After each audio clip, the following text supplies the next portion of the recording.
Hey guys, welcome back. Welcome to day five, our final day of big reactions. Today, I just want to talk for a couple minutes about the big reactions that we have in our minds, these thoughts that we tend to call overreactive thoughts. So that might look like something like, this is catastrophic. This is the worst ever, or oh my God, or holy shit. While the person next to you is like, oh. Yeah, that happened.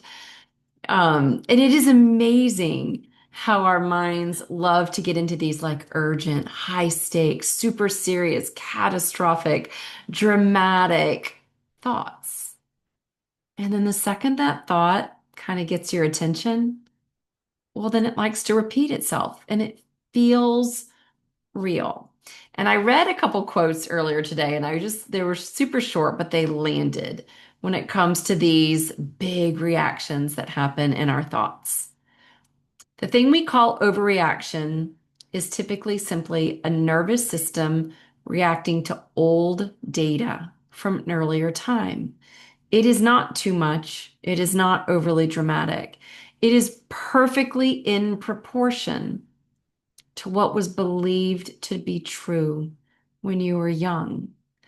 It's not an overreaction. So these big reactions that we tend to have, especially those of us, like I've said, with hot running nervous systems, these amazing sensitive nervous systems, it's just what they do. It's just that for so long, we have been trained and taught by our culture that these things are not acceptable. And so when a thought comes through that says, this is catastrophic, or a thought comes through that says, I could never handle that, or I could never cope with that, or all the different things minds love to say with big reactions, it's not a problem to solve.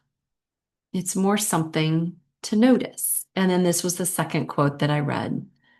What we call overreaction is simply a protection response that has not been reintegrated yet.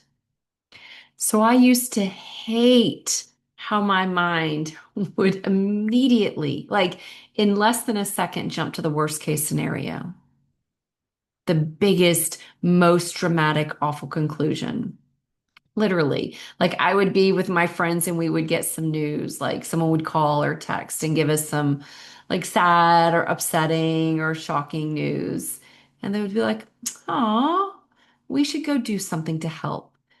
And I would be like, "Oh my God, this is the worst thing ever." I wouldn't say it because I've been culturally conditioned, of course, to shove all that down. But internally, my mind would be racing with the most dramatic, catastrophic thoughts. And that second quote speaks to exactly how I've learned to meet. Remember, we are never in the business of getting rid of these perfect, albeit loud, nervous system responses, these big reactions. We cannot be in the business of trying to eradicate them. That doesn't work.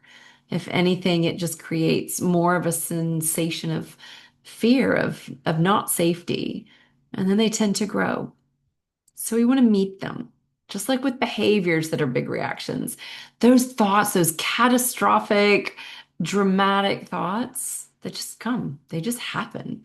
We're not doing it. We're not choosing those reactions in our heads. They're just happening. But what we can do is just start noticing them and offering them a little bit of space to be there. They've been there since we were little, even if the exact thoughts are different.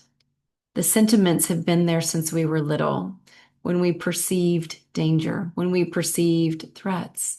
They make sense. Those intrusive, scary, catastrophic thoughts make sense. And they're not about you. They're not saying anything about your life, even if it feels like they are.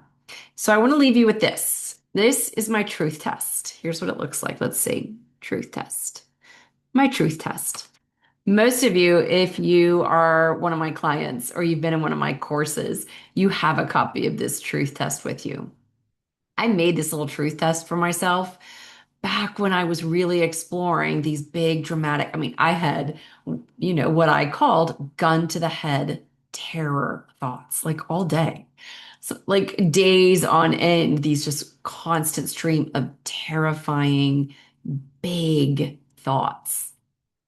And so I made myself a little truth test to help me just in moments when it seemed like the thoughts were so true and compelling. It helped me just hold a little bit of space for maybe it's not true. So here's my truth test.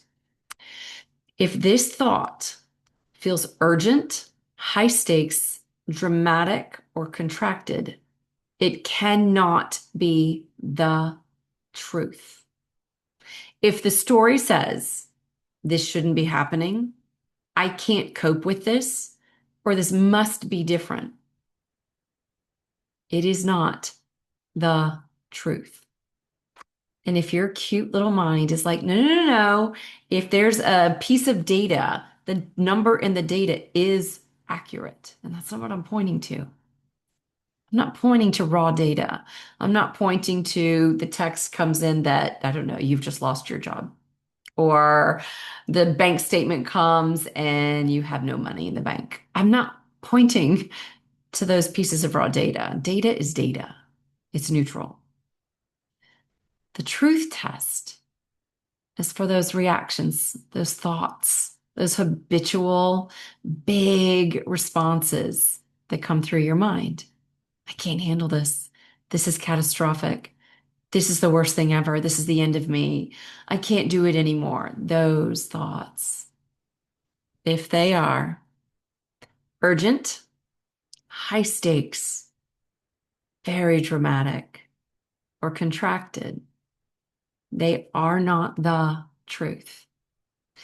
And that just opens up a tiny little space of like curiosity, like maybe my brain, maybe these thoughts are not telling me the truth.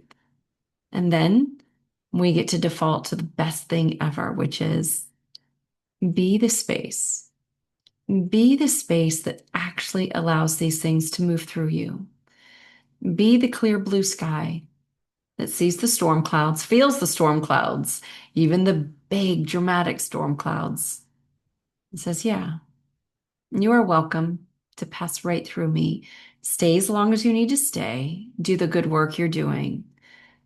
And then you can move along. I will be the space of yes. I will be the space of unconditional yes, unconditional love, unconditional companionship. If you have really big thoughts that other people might call overreactive or overdramatic, congratulations. You're in very good company. It's not something that needs to be solved or fixed. Just like the other big reactions, it's something that wants to be met with companionship, with kindness. Thanks so much, you guys. This has been such a fun little 5 days putting these together for you.